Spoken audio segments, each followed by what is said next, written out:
नमस्ते। भारत आज के समय में दुनिया के लिए सबसे बड़ा बाजार है। पीएम मोदी इसे हर मंच पर प्रमोट करते हैं, लेकिन दुनिया में कुछ देश ऐसे हैं जिन्हें भारत की यह ताकत हजम नहीं हो पाती है। ऐसे देशों में चीन सबसे ऊपर है। साथ ही उसके कर्ज तले दबे पाकिस्तान जैसे देश भी भारत को बर्बाद करने के ख्वाब देखते हैं। ऐसा ही एक और मुल्ला देश मालदीव है, जो भारत के टुकड़ों पर तहमद लपेटने लायक बना है।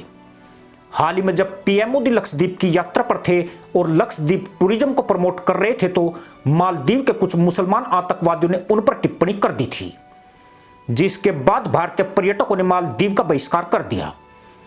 और अब उसका जो असर इस मुल्लाई देश पर पड़ा है, उसने वहां पर हाहाकार जैसे हालात बना दिए हैं, क्योंकि तमाम रिपोर्ट्स में जितना नुकसान होने के दावे किए गए थे, वो उससे भी कई गुना ज्यादा और हैरान कर देने वाला है। खाद्यान्न से लेकर चिकित्सा, शिक्षा और निर्माण सामग्री तक के लिए मालदीव काफी हद तक भारत पर निर्भर है। लेकिन मालदीव की इकोनॉमी में भारतीय टूरिस्ट बूस्टर डोज देने का काम करते हैं, और यह टूरिस्ट मालदीव की अर्थव्यवस्था की रीढ़ कहे जाते हैं। पर भारतीय पर्यटकों के मालदीव बहिष्कार का नतीजा मालदीव की इकोनॉमी को चुकाना पड़ रहा है।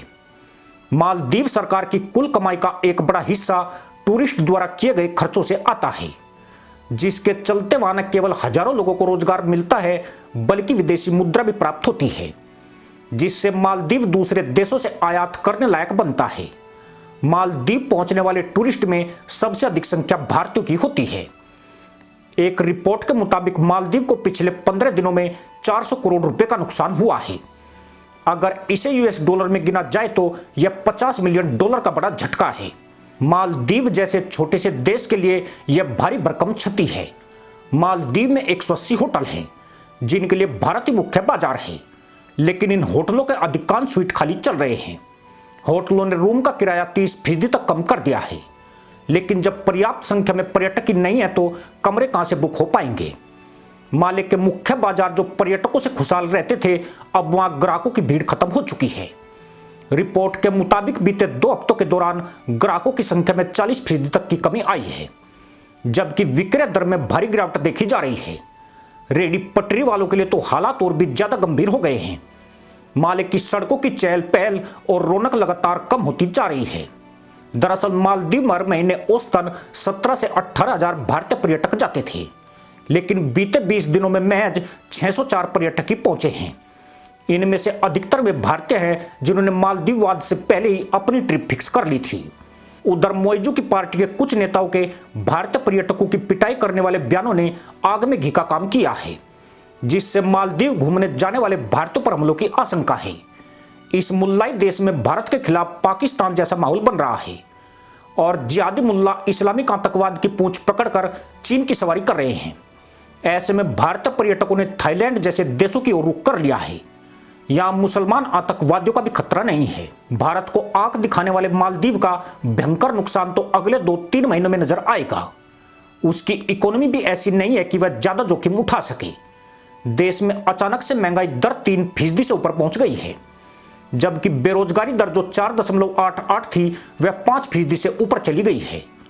मालदीव के बाजारों में जाने वाले कई भारतीय उत्पाद गायब हो गए हैं।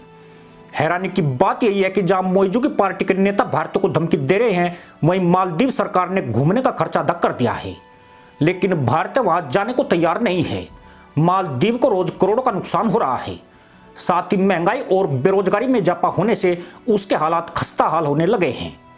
छोटी सी गलती किसी देश पर कितनी भारी पड़ सकती है, इसका जीता जागता उदाहरण मालदीव है। पिछले साल यानी 2023 में बड़ी संख्या में भारतीय पर्यटक मालदीव में घूमने गए थे। पिछले साल सिर्फ मालदीव में भारतीयों ने 38 करोड़ डॉलर यानी करीब 3152 करोड़ रुपए खर्च किए थे। मालदीव अब कंगाल होने की कगार पर है।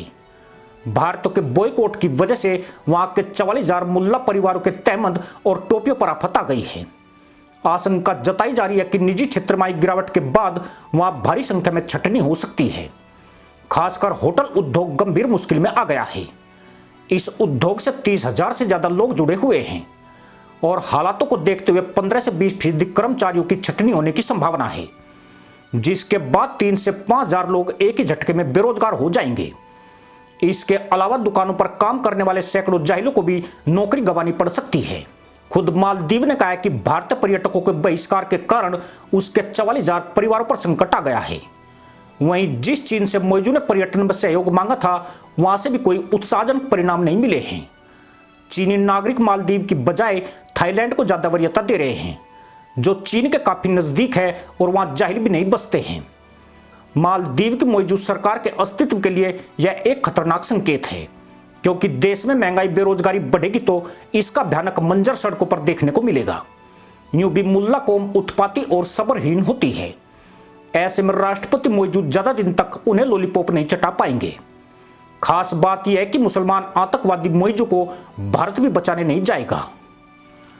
इसी के साथ अनुमति दोस्तों, जय हिंद, वंदे मातरम।